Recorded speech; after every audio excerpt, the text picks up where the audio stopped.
New York में वजीर ख़ारजा शाह महमूद कुरैशी के सामने एक सस्ता भारतीय रिपोर्टर टपक पड़ा। मौका जानते हुए इस भारतीय रिपोर्टर ने शाह महमूद कुरैशी से वही सवाल पूछा जो इसे सिखा कर भेजा गया था। भारतीय रिपोर्टर ने वही घिसा पिटा सवाल किया कि अच्छा ये होता कि आप अपने मुल्क के बारे में देखते बजाय कि आप पड़ोस में झांकने के। उन्होंने विस्टन की भी रैली में कहा।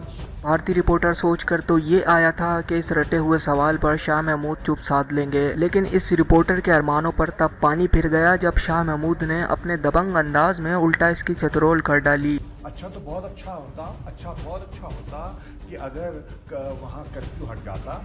अच्छा बहुत होता कि अगर वहाँ जो इस वक्त बच्चे स्कूल जा रहे होते।